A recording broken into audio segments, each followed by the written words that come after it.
골프 시청자 여러분 안녕하세요. 열대박사 자스민입니다. 오늘도 마찬가지로 여러분들하고 실시간 질문 답변 시간을 가져볼 건데요. 궁금한 점 있으시면은 질문 주시고요.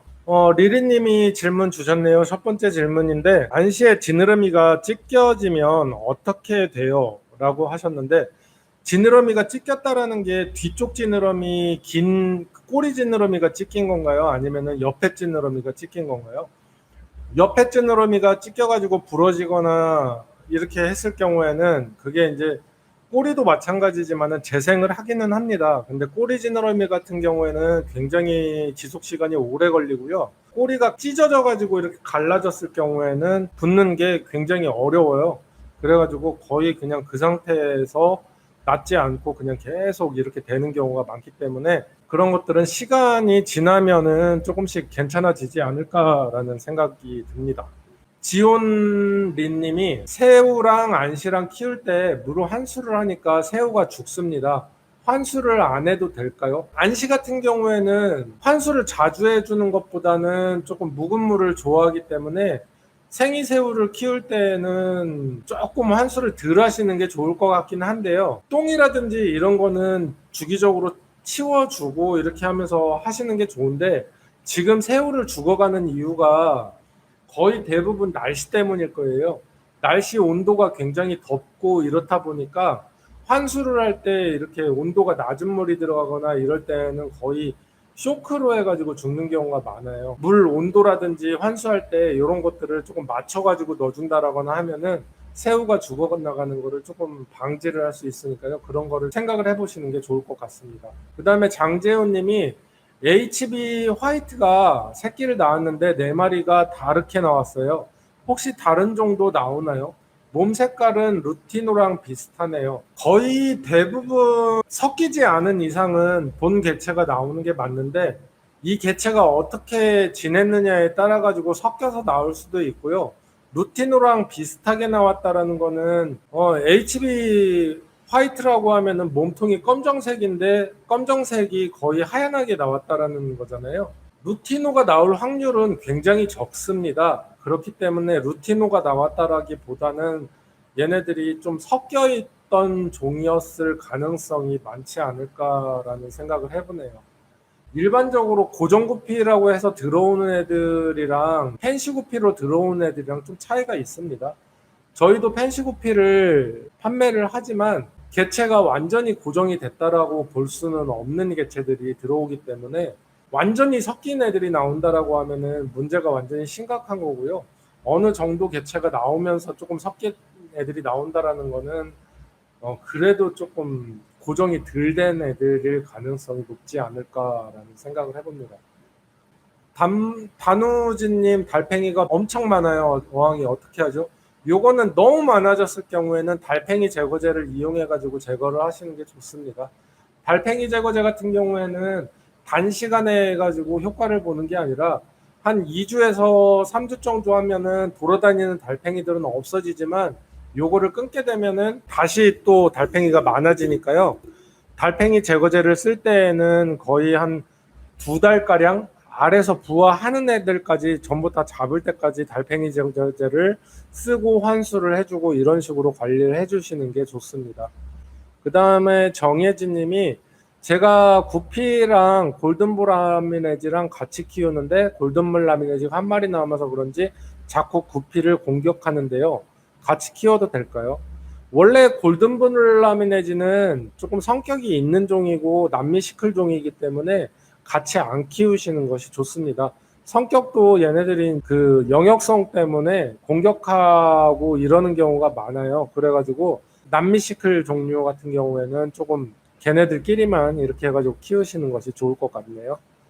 그 다음에 코리도라스한테 실지렁이 말고 다른 먹이 같은 거를 줘도 알 낳나요? 알을 낳기는 해요. 그냥 일반 사료 줘도 알을 낳는데 차이가 너무 많이 나요. 그냥 일반 사료로 해가지고 새끼를 낳았을 때 한 10개를 낳는다라고 하면은 실지렁이를 줘가지고 알을 붙이게 되면은 한 100개를 붙입니다. 그러니까 거의 10배 이상 차이가 난다라고 보시면 되세요. 여무형님은 지금 현재 구피를 키우는 중인데요. 구피가 2마리 중 1마리가 죽었어요. 구피 2마리 중 1마리가 며칠 전에 출산을 했는데 어제 아침에 일어나 보니 죽어 있더라고요. 그래서 환수해주고 박테리아에 넣어준 상태인데 아직까지 1마리는 살아있어요. 구피가 출산을 해서 부화통에 치어를 넣어서 같이 넣어줘서 그런 걸까요? 치어가 8마리가량 되거든요. 아무래도 치어통에서 오래 있다 보면은 개체가 약해지고, 아무래도 개체가 이제 새끼 나면서 약해지기도 했지만은 부화통에서도 이제 약해졌기 때문에 그만큼 부화통에 들어갔던 어미들이 죽어나가는 경우가 많죠. 이런 것들은 부화통을 조금 좋은 거를 쓰시거나 이러시는 게 좋을 것 같습니다. 그 다음에 정혜진 님이 어항이 작은데 구피가 많아서 환수를 일주일에 3번 하게 되는데요. 환수를 하면 비린내가 나요. 제가 관리는 못한 건가요? 관리를 못하는 게 아니라 여과력이 부족하고 어항 안에서 부패를 하는 겁니다. 뭐가 부패를 하고 먹이를 많이 준다거나 해가지고 부패하는 것들이 계속 쌓이게 된다라고 하면은 바닥재에서 이물질들이 부패하기 때문에 비린내가 나면서 물 상태가 안 좋아지는 거죠. 이럴 때는 어항 청소도 해주셔야 되고, 청소를 못할 상황이라고 하면은 여과기를 추가를 하시거나 이렇게 하시는 것이 좋을 것 같습니다. 베타 색이 이상해졌는데 병 걸린 건가요? 라고 물어보셨는데, 병이 걸려가지고 그렇다라기보다는 애들이 건강이 약해지면서 먹이 반응이 떨어지면은 잘 못 먹으니까 발색도 안 좋아지고 지느러미가 늘러붙거나 그런 식으로 변하게 되겠죠. 병이 걸렸다라기보다도 뭔가 키우는 자체에 문제가 생기지 않았나라는 생각이 드네요. 베타 같은 경우에는 환수를 너무 자주 해주더라고 하더라도 문제가 생길 수가 있기 때문에 적절한 환수량을 지켜주시는 것이 좋습니다. 장재훈 님이 냉장이랑 냉실지렁이 먹이려고 하는데 물깨짐은 없나요? 아니요, 물깨짐이 있을 수 있습니다. 냉장하고 실지렁이 같은 경우에는 동물성 사료이기 때문에 수질에 영향을 많이 주고요. 수질이 안 좋아지는 것도 문제지만은 기생충 때문에도 문제가 생길 수 있고, 그리고 냉장하고 실지렁이를 지속적으로 줄 경우에 수질이 산성도가 높아지기 때문에 물깨짐 현상이 자주 발생할 수 있습니다. 그래가지고 이런 생먹이를 줄 때에는 좀 주의를 해가면서 주시는 게 좋고요.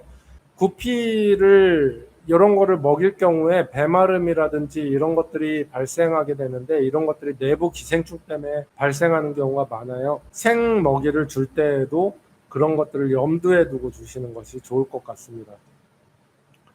강기현 님이 일주일 전쯤 카디널 테트라를 몇 마리 데려왔는데요. 애들 겁이 많은 종인가요? 밥 주려고 다가가는데 너무 숨네요. 카디널 테트라만 있다라고 하면은 아직 적응이 안 돼가지고 그럴 수도 있고요. 적응이 돼 있는 상태에서 만약에 돌아간다라고 하면은 같이 키우는 종 중에 조금 공격하는 애들이 있을 경우에도 그럴 가능성이 있습니다. 그러니까 그런 것들은 내가 키우고 있는 종 중에 어떤 것들이 있는지를 확인을 해보시고, 좀 순한 종 위주라고 하면은 얘네들이 아직 적응을 못 해갖고 그랬다라고 생각을 하시는 게 맞을 것 같네요. 그 다음에 스펀지 쌍기 박스저면 여과기 함자 반 쓰고 있는데 몇 마리 정도 키워도 되냐고요? 우선은 스펀지 쌍기 한 개에 박스 저면이라고 하면은 초창기에 물을 잡았을 경우에는 스펀지만 생각을 하시고 10마리 정도 안팎으로 키우시는 게 좋습니다. 그리고 박스 저면이 여과제를 넣었을 경우에는 한 2달 정도를 생각을 하고 이제 늘려가시는 게 좋고, 만약에 그냥 바닥재 위주라든지 소일 위주로 해가지고 박스 저면에 채웠다라고 하면은 한 4-5달 정도를 보고 그 다음부터 물고기를 추가를 하시는 게 좋습니다. 저면이 이거 영상 지금 만들고 있는데요. 스펀지 여과기로 했을 때 물잡이 기간이라든지 키울 수 있는 양, 그 다음에 저면 여과기로 했을 때 물잡이를 하는 기간이라든지 키울 수 있는 양, 이런 것들을 이제 이론 영상 3편에서 지금 만들고 있어요. 근데 이거를 빨리 못 올리는 이유가요, 이게 스토리를 제가 만들어 가지고 영상을 만들다 보니까 이 스토리 만드는 게 생각보다 시간이 너무 오래 걸리는 것 같아가지고 굉장히 시간이 오래 걸리네요. 그래도 조금씩 해가지고 스토리 만들면서 영상을 제작을 하고는 있기는 합니다. 조금 늦더라도 이해는 부탁드릴게요. 단무지님이 답변 못 들었답니다. 열대어에게 좋은 바닥재 추천이랑 그리고 테트라 스펀지어 쌍기 2개, 콩돌 2개 넣었는데 두자 광폭 열대어 몇 마리 키우는 게 적당할까요? 스펀지 여과기 2개라고 하면은 보통 한 20마리에서 30마리 정도가 적당한 것 같고요. 바닥재 같은 경우에는 바닥재 영상을 한번 보시면 좋을 것 같아요. 그러니까 어떻게 보면은 내가 키우고 있는 열대어가 어떤 환경을 좋아하는지를 알아야 바닥재를 선택을 하는 겁니다.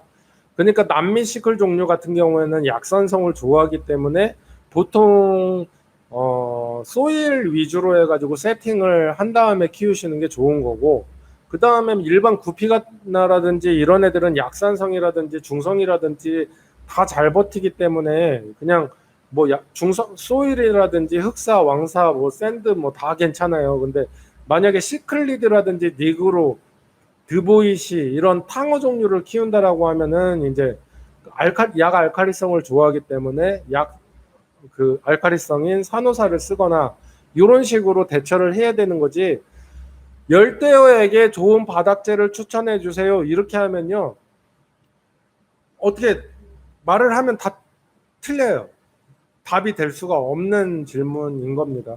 그러니까 내가 키우고 있는 종이 뭔데요? 요거에 대해서 어떤 바닥재가 좋을까요? 라고 물어보시거나, 아니면 내가 이거를 키우려고 하는데 제가 이거를 키우려고 하는데 어떤 바닥재를 써야 되나요? 이런 식으로 질문을 하시는 게 맞는 것 같아요. 그러고 보니까는 잡담이 별로 얘기를 안 하는데도 시간이 더 빨리 가네요. 왜 그러냐면은 일반적으로 이렇게 대화하는 것들이 질문하는 것보다도 더 재밌기도 하고, 저 같은 경우에도 좀 편안하게 얘기를 하다 보니까 더 이게 시간이 더 빨리 가는 것 같아요. 아까 1시에 이렇게 실시간 답변 끝나고 딱 1시간 정도에 끝냈는데 벌써 저기 그냥 이런 수다하고 잡담하다 보니까 벌써 40분 다 돼가네요. 이것도 괜찮은데요? 차라리 질문과 답변 시간 놔두고 그 다음에 평일에 한번 수다 시간 한번 놔두고 이렇게 해가지고 아예 일주일에 2번 정도를 할까요? 실시간을? 이것도 괜찮은데요? 요거는 부담이 좀 없네요.